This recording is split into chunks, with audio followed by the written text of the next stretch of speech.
following program is being performed entirely in the nude.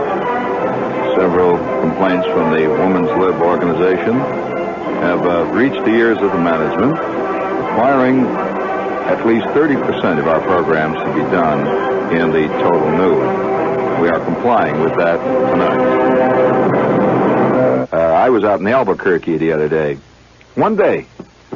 And it's a very interesting experience to fly to a place and spend a couple of hours there and then get in a plane and fly back. How do you think Albuquerque looks? Well, it doesn't look like that. However it is. But I'll tell you one thing they got in Albuquerque that's unbelievable. I went to this place with this guy. He says, you want to go to a place? He said, let's go out and have a drink after we had done this thing. And I was out there for the premiere of a picture, Flap, which is a picture with Anthony Quinn in it. He's come full circle. He's playing Indians again. So he said, well, it's true. So wouldn't it be, talk about a great breakthrough in the films. Wouldn't it be a fantastic breakthrough if they went out and got some Indians to play Indians? That would be really revolutionary. But nevertheless, I went out with this guy, and he says, where do you see this place?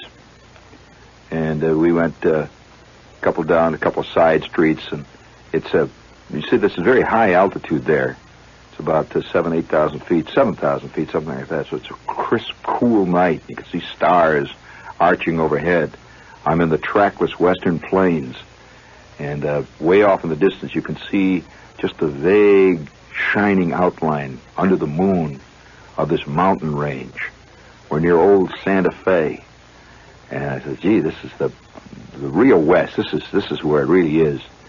And so we're driving around in this guy's Volkswagen. We go up and down a couple of streets, and now we get in front of this, it looks like an Italian restaurant. So he says, come on in, we'll have a little lasagna or something. So we go in, and they said, how about going to the bar first? I never saw in all my places I've been in my life anything remotely like it. It was a cave. The bar in this place was an actual cave. And it was eerie. It was you spend 10 minutes in that, your bird is gone. And it was like a cave. It's a fantastic place. And it had a strange feeling. I've been in places that have been decorated like underground places before, but this really had a feeling of creepiness about it. And I said, what is this? He says, well, you wouldn't believe it. And I said, what? He says, the guy that designed the sets for Planet of the Apes designed this. Well, showbiz has taken off completely. Wait till the guy that, just taken off completely. You wouldn't guess who's the number one guy in Albuquerque everybody talks about. Bobby Unser. You know who he is? Yeah. He's like the biggest thing since bottled beer, Bobby and Al Unser. And you're just not used to a town where the whole world revolves around a couple of race drivers. You see, out here in the East, everything revolves around showbiz here in this town. Oh, yeah. If anybody from showbiz shows up in any place, they just pass out. Showbiz is it. This is the real religion of the East, showbiz. It's the real religion. I mean, where would Bella Abzug ever been without Barbra Streisand? Let's face it. I mean, it's real. This is the real thing, showbiz.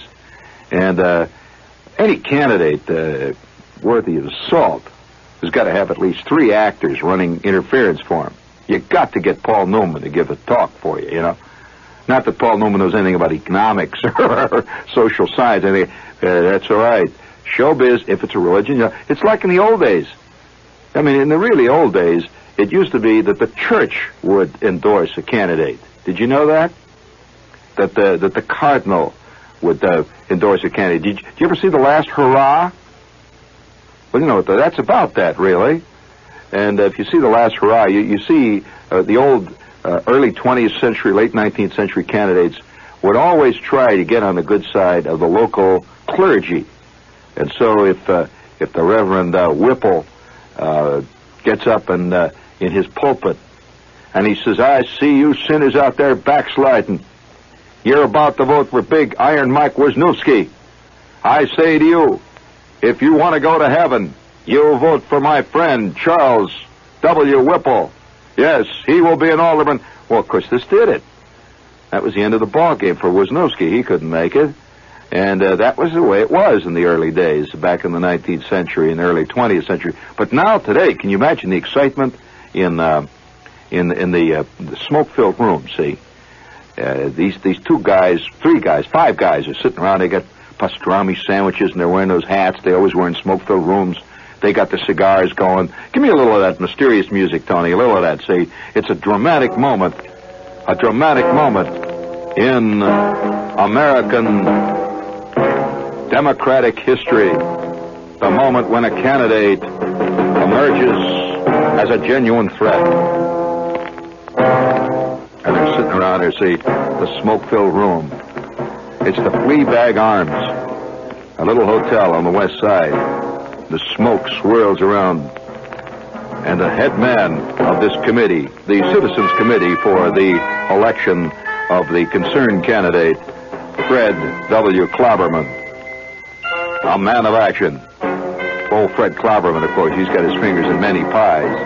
And one of the pies is doing a little hanky-panky with trucks out on the Jersey Turnpike. It's got a little thing going with the garbage out there in the Passaic. It's got a lot of little actions going. And these guys are really concerned because they got a lot riding on old Fred W. Clobberman, the concerned candidate. So Big Mike stands up. Says, guys, look, you guys, I don't know what we're going to do. And we're getting right down to the wire, and it ain't happened yet. I don't know what we're going to do. Now, listen, you guys, I don't want to hear no talk from none of you. I got to think. We got to get Clobberman in. If it's going to take anything, we got to get him in, because if we don't get in, we're dead. All of us. You hear that? Dead. Dead. Every racket we're running is out the window. Dead. Concerned citizens for Clobberman, we got to make it. I don't want to hear no talk. I got to concentrate. And then the camera quickly shifts away from Big Iron Mike, who's got his henchmen scared. They're worried. You could see the fear, the sweat pouring down their noses because they don't get Clobberman in. They're dead, all of them. Forget those trips to Miami. Forget that yacht. Forget the whole scene. When suddenly the camera picks up the phone. Hello, yeah? Yeah, it's Iron Mike here, yeah. No kidding. Oh, my God, it's great. We're in. We got the champagne. Hey, fellas. We got Dustin Hoffman is coming in with us. Dustin Hoffman is coming in with Clobberman. We got it made.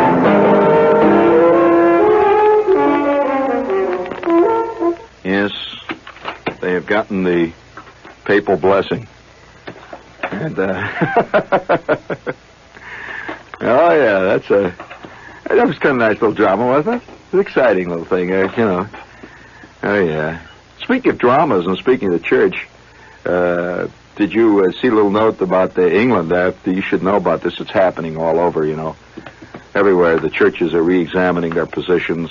St. Martin's Parish, that's an elegant old church. St. Martin's Parish in Ruislip, England, has fired its chief church usher, a former army man, because parishioners complained, and we quote here, he's still a sergeant at heart. Ousted usher Michael Lane, 67, ex-sergeant major in the British Army, said, I've never been rude to anyone in my life. The vicar, the Reverend Kenneth Tovey, said, well, it was decided Mr. Lane must go because of his rather abrupt way of dealing with people. I believe he's still a sergeant at heart. Which leads to, I just thought, and I read that thing, I thought to myself, I could sit to the side. Can't you see the scene? Well, give me a little more of that dramatic music, Tony. Here's the scene, you know.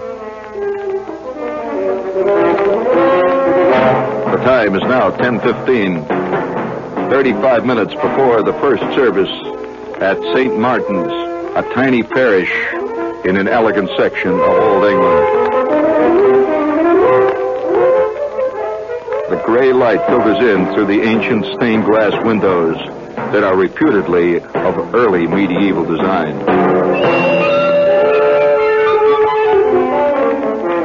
The chief usher, a tall, hard-looking man with a flushed, ruddy face, stands atop a pew. All right. First church choir room. All right. All members of choir, attention. You will move out at 11:01 hours. You will move out smartly in column of twos. Uniform of the day will be Class A. Blue robes, white collars. Collars will be white. I repeat, collars will be white. You will deploy at 11:05 hours into the choir loft. We are a little late, so move out. All right, move out. Pick up them feet, double time. Hup, hut, hoop, feet, pull. Vicar, pull in your gun. And Vicar, this morning I want you to keep it short and sweet. We are moving out.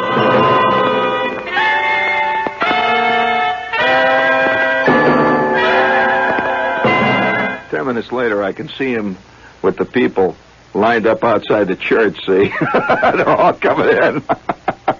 Can't you see that, Tony? They're all lined up. See, it's Sunday morning. The sun is beaming out there. Johnny, give me that same thing you gave me. That was nice. He's all, he marches out now, and he sees this ragged line of kids and, elderly people and ladies with blue hair and a couple of fat businessmen. They're all lining up out front. All right, come on, dress up this line. I don't want no talking when you're moving in. Keep your mouth shut. You will be questioned on today's sermon. I want you guys to move out quick. Hey, you over there. I don't want to see you. Straighten up that tie. Look at that belt buckle. Hey, lady, where do you think you're going with that shopping bag?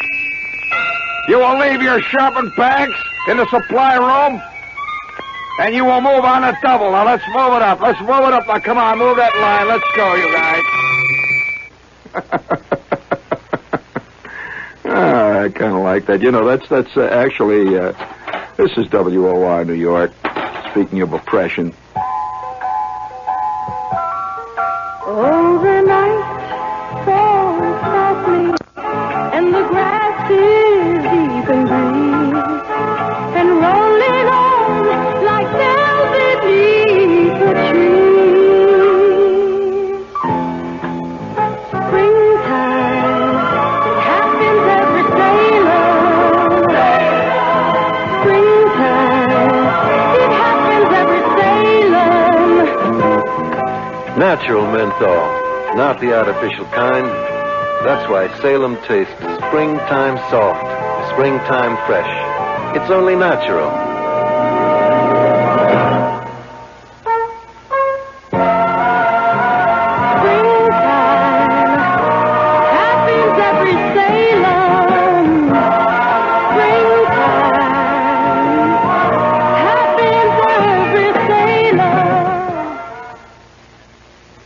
This Christmas, give her an Arpège promise. Dear Mom, I promise I don't think it's so smart to use dirty words.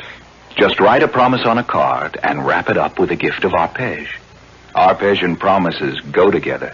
They always have. Dear Miss Clark, I promise you're the best secretary I ever had. Promise her anything, but give her Arpège by Lanvin. You can give her the classic square bottle of Arpège Perfume for as little as $8.50.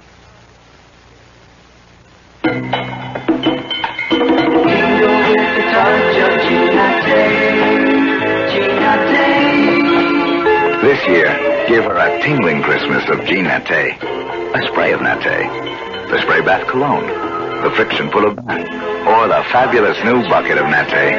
They're not just the gifts to give, they're the gifts to get. Give her a tingling gift of Jean Naté from $2. And we have the Xmas Fund with us here. Let's see. Joy to the world. To sing. It's in G minor. I didn't know that was in G minor. It says, joy to the world. I'm not going to sing. This is a freebie. The joy that you give to others is the joy that comes back to you. Make this Christmas a happy time for kids all over the area. Give to WOR's Children's Christmas Fund. These are hospitalized kids, needy types, and they give them great gifts.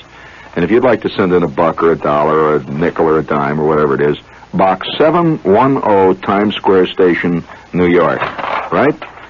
This is John Wingate. Are you still searching for a good-tasting table wine? That's why Jack Paust created Melba for America and Italy produced it. This extraordinary imported wine is a natural dry wine with a distinct and refreshing flavor. Melba's secret is in the blend. Its subtle dryness is soft, and its taste especially pleasing. Melba is totally different from the usual table wines, so don't expect Melba to resemble any wine you've ever tasted. Melba's not sweet, like Sauterne, nor extremely dry, like Burgundy. Just expect a new, delightful taste experience when you drink Melba. It's great with fish, fowl, or meat. When served well chilled, Melba enhances the flavor of each and is for those people searching for a table wine they can enjoy. That's why Melba is Melba. There's no other wine like it. Buy Melba today, wherever fine wines are sold. Try it with dinner. Tonight. Imported by 21 Brands, New York.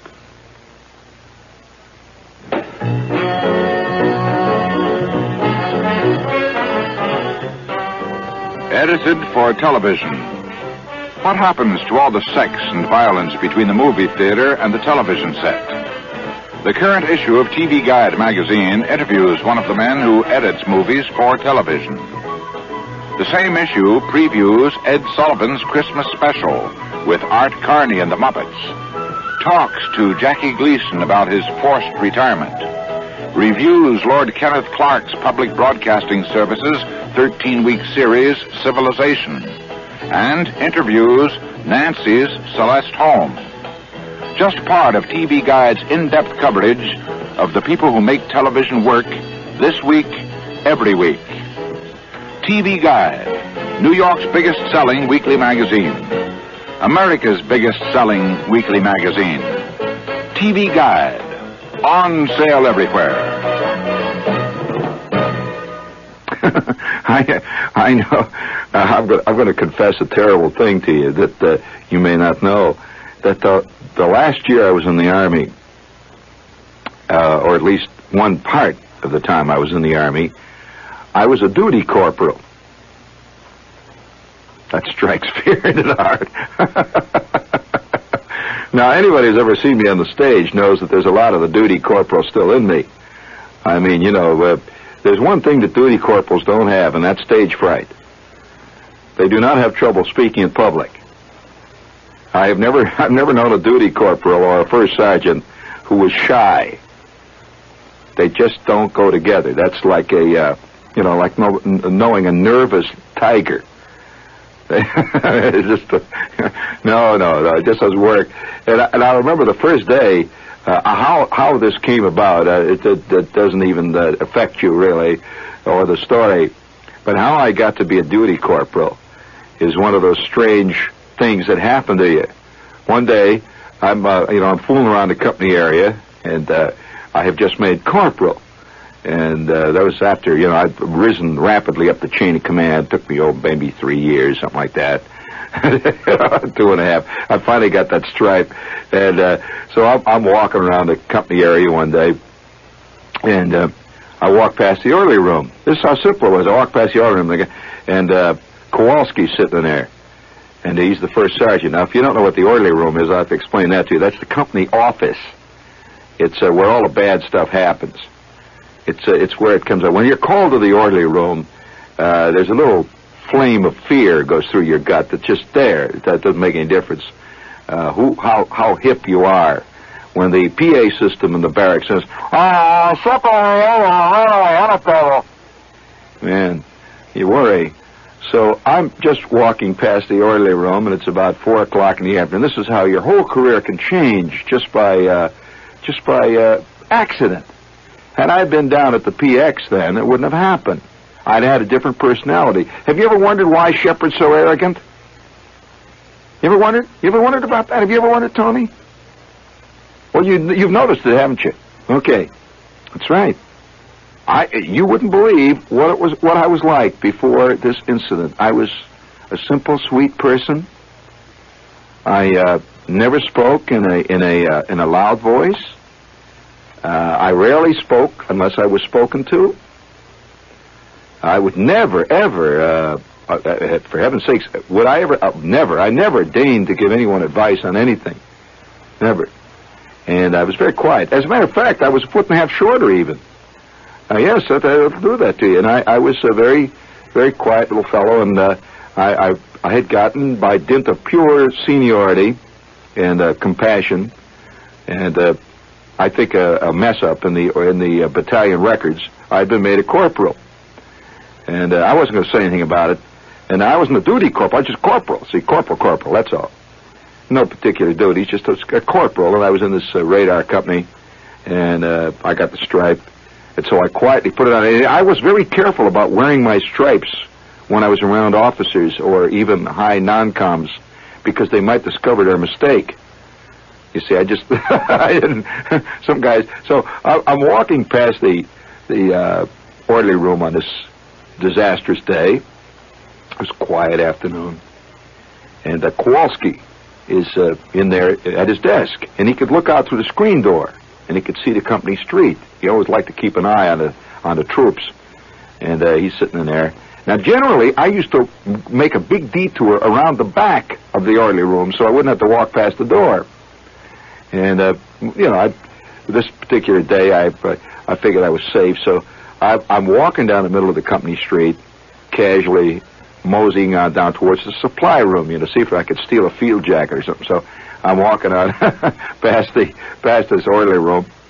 When Kowalski spots me, I could see him in the darkness there. He wore these green glasses. See, Kowalski never forgave us for something that happened to him. He had been in the Air Force, and that forever afflicted him. And he looked upon his tenure in the Signal Corps as slumming. He really hated the Signal Corps. And they had assigned him because he was a first sergeant. I don't know how it happened, but here he was assigned to us, and he had been in the Air Force. In fact, he walked around once in a while in one of these short jackets he had. See, it had the big Air Force insignia on the thing. And he used to wear that just to bug us, just to let us know that he had known better days, that he had come from a better and a higher plane of existence. And so what did this Air Force tenure do to old Kowalski? Well, he forever wore green glasses. He had gotten himself a pair of these green sunglasses that flyers wear. And so he wore them in the shower. You'd see him he wore these asleep. He lay there asleep. He's got his sunglasses on. He wore his sunglasses in the middle of the night. He just always wore sunglasses. Very sharp looking, little short guy, angry looking type. And once in a while he would make veiled references. For example, he'd stand in front of the company and he would say things like, you guys was a waste gunner. Huh. Boy, you guys wouldn't be as sloppy as you are now. I'll tell you that. You're either alive or you're dead when you're a waste gunner. Well, he never actually said he was a waste gunner. But he implied things like that. And so I'm walking in front of the orderly room on this disastrous day. Well, actually, it's a good day because it made me what I am today. Let's face it. I'm a very diffident, quiet guy, and I had just gotten my stripes, and I was very careful about wearing them in public. And on this day, I had it passed for 5 o'clock that night. See, so I was dressed up, and I had on my corporal stripes. I was going into town. When you achieve considerable rank, you like to impress people with it. It's a fact. It's a human failing. Would you say that, Tony? It's a human failing. So I'm not giving any. I'm not apologizing for it, but it actually happened, and I'm just admitting my diligence there. I wanted to make it in one way, and on the other way, I was a little afraid I might. So I'm walking along in front of the orderly room this day, and it's dark in here. It's always dark in here, see, and I could see the glint on Kowalski's sunglasses. He would sit in his room there. You'd see the sunglasses shine. He looked like some ancient monster waiting to pop out and grab somebody, which he did occasionally. You could hear a bellow of rage and a scream, and Kowalski's got somebody else pinned up against the latrine wall. So I'm walking past casually, trying to look straight. Yeah, I've worked out a technique myself. Never catch anybody's eye. That's a good technique, right, Tony? You work that out in the subway. I mean, you're liable. I believe if the wrong guy caught the wrong guy's eye in, let's say, the double E train at the wrong time of the day, it could result in the biggest riot in the history of mankind. It could spread all over New York. It's like, it's like spontaneous combustion. So New Yorkers are adept at not catching anybody's eye. I can just see the average New Yorker arriving up before the pearly gates. And St. Peter looking down, he says, "Look at me! Look me in the eye! Now quit shifting around. You're going to have to pay for all that stuff you did. Here, it's right here in the book." And the New Yorker, of course, still shifting around, skulking. He doesn't want to be involved. And so I'm I'm walking past this orderly room, and I've got my eyes shifting around so I don't catch the green glint in Kowalski's sunglasses, which could be fatal. And so I'm walking along, trying to look straight ahead, when all of a sudden you hear, "Hey, Shepherd, come here, Shepherd. Come on, come in here, Shepherd. I want to talk to you." Now that was being very moderate for Kowalski. He actually used my name, which is something for Kowalski to do. So I thought, oh my God, here it goes. There goes the Corporal Stripes, you know. "Hey, Shepherd, come here. I want to talk to you." I walk in, and I'm being very diffident. I take my hat off in the orderly room. I says, "Yes, Sergeant Kowalski." "Oh, come on, sit down. Come on, sit down here with me. Come on around the back. Hey, why don't you sit down here for a minute? Sit at the desk. I want to talk to you." I thought, oh my God, no, this is bad. This is the first time he's ever talked to me like a human being. What's up? Now you really get nervous. So I come through the swinging door. You know how they have this little swinging gate in all the other rooms? So I come around the swinging gate, and he's got a chair, just like a dentist waiting room, next to his desk. So he says, "Oh, come on, Shepherd, sit down. You want a Coke? You want a Coke? Hey, Manny, bring us a couple of Cokes out here." I said, "You want a Coke?" I didn't even know he drank Cokes or anything like that. You know, this guy was like, solid iron. So I sit down, I'm real scared, nervous, and I try to hide my corporal stripes so he doesn't see I got him on. And he says, "Hey, come on, Manny, bring me a couple of Cokes from the back." "Look, Shepherd, you know what's happening to Nash, don't you?" I said, "Nash? Nash had been the scourge of the company ever since I got in to this company. Nash was Kowalski's Eichmann. Nash was the Duty Corporal. Now, the Duty Corporal is the guy that gives everybody in the company that dirty work. He's the guy that actually does it. First sergeants don't do that, right, Tony?" That's right. Anybody knows anything? There's more misinformation in movies about sergeants. Most people, a first sergeant is very close to God. So first sergeants don't stand around and tell guys who's on KP and who isn't on KP, right, Tony? Forget it. I mean, that's like expecting the general manager of General Motors to come down and tell the guys who's going to use the screwdrivers and who's going to use the wrenches. Forget it. There is a guy who's in between, and he wields an incredible amount of power among the Yardbirds. The Duty Corporal.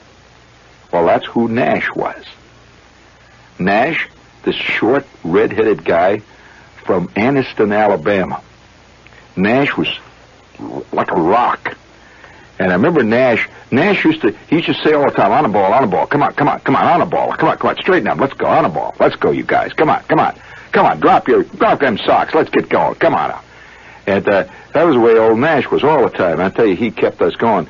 And so I never heard any rules. I was not privy to the innermost deployment of the troops. They did not call me in when there was a big master plan for Company K. And so here I am sitting next to Kowalski. Kowalski turns to me and he says, "Shepherd, you know what's happening to Nash, don't you?" I said, "You mean Corporal Nash?" "Hey, yeah, Corporal Nash. You know where he's going?" I said, "No. Nash is going to OCS. Applied for OCS a couple of years ago, finally come through. Yeah, he's on his way, going to Fort Monmouth, OCS. So what does that mean?" I said, "Oh, my God." I'm thinking to myself, oh, what an officer that guy's going to make. Boy, I can see Nash chewing out a platoon. My God almighty, that's the first thing that went through my mind. And I said, "Well, you know what that means, huh?" Well, I'll tell you what it means. Company K needs a Duty Corporal. I said, yeah, that's right. Then I thought to myself, of course, it never occurred to me, you see, what was about to happen. I thought to myself, gee, we can't do any worse than Nash. It can only be upward, see?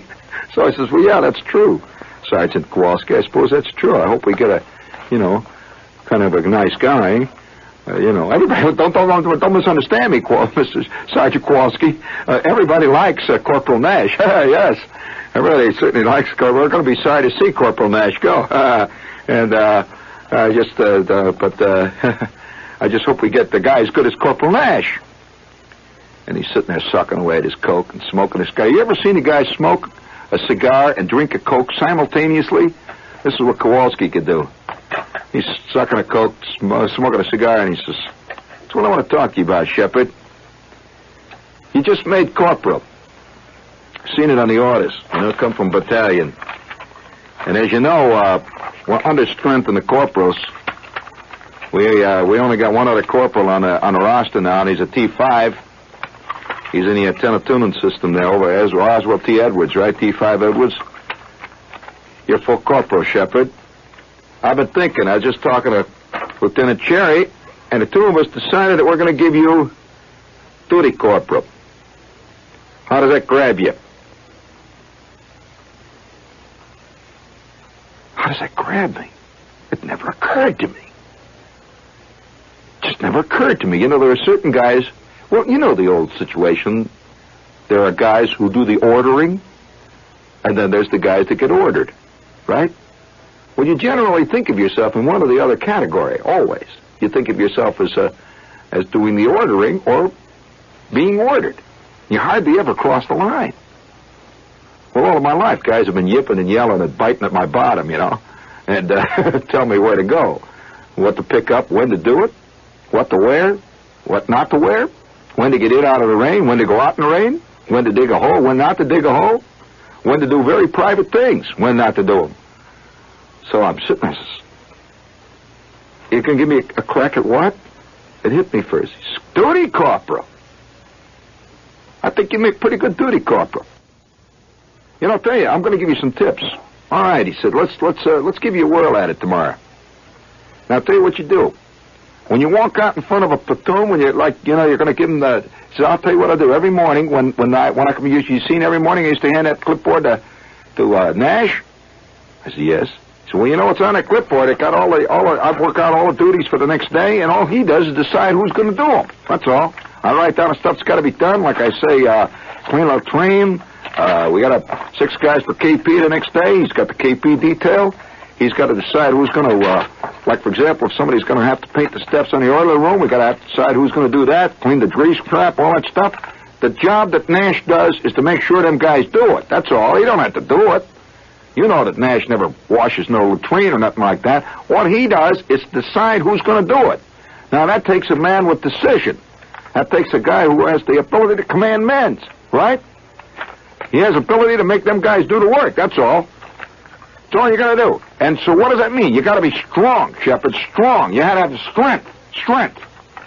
Duty Corporal has strength. That's all. He does not have to have ability to make tactical decisions and like that. He's got to have strength. And so when I write down, paint the steps of the day room, he's got to have the strength to make it certain that the guy he assigns to paint the day room steps does that right now on the double, right? Okay. Now, I'm going to give you some tips. When you get out in front of a platoon, what you do is you stand real quiet. Guys are never scared of guys that talk a lot. It never occurred to me. Now, I'm hearing some real inside stuff, Tony. You never thought of it that way, did you? It says, guys are never scared of guys who talk a lot. You walk out in front of that platoon. I said, tomorrow morning, you watch what I do. And then I thought to myself, yeah. Every morning, Kowalski would walk out and stand in front of that platoon for about 4 minutes and just look at him. And by the end of the 3rd minute, you are sweating in your socks, figuring the lightning bolt is about to hit. Now, if he come out there and kibitz with all the guys, forget it, that wouldn't happen. So I'm beginning to make sense. See, I'm giving you a little Machiavellian course on how to get people on a stick. He says, well, you walk out there, you stand real quiet. And then when I hand you the clipboard, you don't say nothing to me. Don't talk. Because you got to give the guys the idea, you know what is going to happen. You don't have to ask me. You know what's going to happen. I'll hand you the clipboard. After I call the roll, I'll hand you the clipboard, and I will turn the platoon over to you. And you see, every morning, I say to Corporal Nash, I say, attention, at ease. Corporal Nash, take over. You notice Nash don't say nothing till that moment? That's all there is to it. You then pick up that clipboard, and he says, don't raise your voice. Talk real steady. And look him right in the eye. Any questions? You know, I'll tell you something. Remember, I was a quiet little diffident person up to that point. I perceptibly began to feel growth at that instant taking place. Yes, I could feel my shirt beginning to get a little tight over the shoulders. I looked down and I could see my suntan pants are a little short already. Duty Corporal. I never thought that this would happen to me. With that, Kowalski says, all right, Shepard, you got to pass tonight, right? All right, you go out and pass. I want you to be ready to snap to. Tomorrow morning when that reveille blows, I want you to come down here to the order room, and we'll get ready with the day's work. And I think you're going to cut the mustard. Nash is already shipping. He's going to leave at 2300. He's going to leave at 2300 tonight, and that's the last we're going to see of Nash. All right, Shepard, you get out there and think about it. I walked out in the company street, and I could see my friends walking around. Gasser, Edwards, all of my buddies are going in and out of the little train.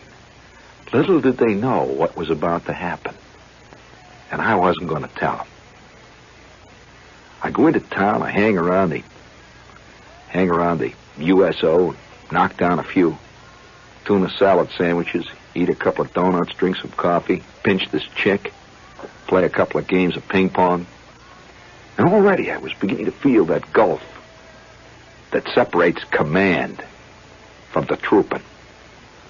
Already I was beginning to feel that little chasm, that which eventually grows to a Grand Canyon when you get to be president. Man, that's a different scene. But I was already beginning to feel that difference, and I could see my buddies walking in and out. Gasser, Zinsmeister, Edwards, Goldberg, the whole crowd coming in and out. And I was saying nothing. In fact, I remember Goldberg saying, hey, Shep, you're awful quiet tonight. What's the matter? You know, I've been always hanging around the donuts, yelling and hollering. Shepard is already getting that remoteness. I presume that many of you don't even know the loneliness of high command. You've heard of it, Tony? The loneliness of command? Well, the next morning I could hardly wait. It's the first time in my life I could hardly wait for reveille. You know, I'm awake about four hours before reveille. I'm laying there waiting to see. I'm all excited. And I've got my clean pair of fatigues, which I keep only for special occasions. And I had these clean fatigues. And the night before, I come back early from the USO, and I sewed stripes on, a great big gold stripes with black outline of the whole bit. And I had taken my helmet down to the supply room where they had this stencil. I had these big white corporal stripes stenciled on the top of my head. I had it all going, man. And so the next morning, here, boom, yeah, yeah, boom, they start blowing, and instantly Shepard is out of bed. Well, of course, should have made everybody suspicious, right there. Shepard leaps out of his sack. He's into his fatigues. He's got the helmet on top of the head. He's down out through the company street and into the orderly room. And there's Kowalski sitting there. You know, he's still a little bit sleepy. And I'd never really seen him sleep, you see, because he always prepared well before he came out in front of the platoon. And he's polishing his sunglasses. First time, and the only time, by the way, I saw him with his actual eyes in operation. And he's polishing his sunglasses for the day's work. He said, Shepard, all right. He said, now look, Shepard, Corporal Shepard, when I step out in front of the platoon, he said, I want you to pretend like you never saw this list. Don't even look at it. He said, just take it from me. He said, but I want you to look at this list. Now, you see, here's the duty list for today, which I made up last night. You'll find it's got the KP list on it. It's got the KP. Here's the latrine. Now, we need 2 men. As you know, we use 2 men in a latrine, right? All right, you have to appoint 2 guys for latrine. And don't let them guys complain. I want none of this business sick call on. You just get him down there, says, because every time you give a guy LO, he starts griping. And we don't want none of that stuff. You just tell him he's got an LO, that's all. March him down there. All right, now, I want these guys, I want a detail to go down to the D area. I want these guys to clean out them tents down there in D area because we're going to start using them next week. I want them tents cleaned out. You'll need about 10, 12 guys. Now, you march them out quick, get them out there, snap it up, and don't let them guys take no coffee breaks down there, right? Okay. Now, there's a couple of other small details. Now, you get out there, and when I call a platoon to attention, you just stand real quiet behind me, and I'm not going to say nothing. You just follow my lead, and when I turn to you and turn the platoon over to you, you take this clipboard and you start appointing them guys.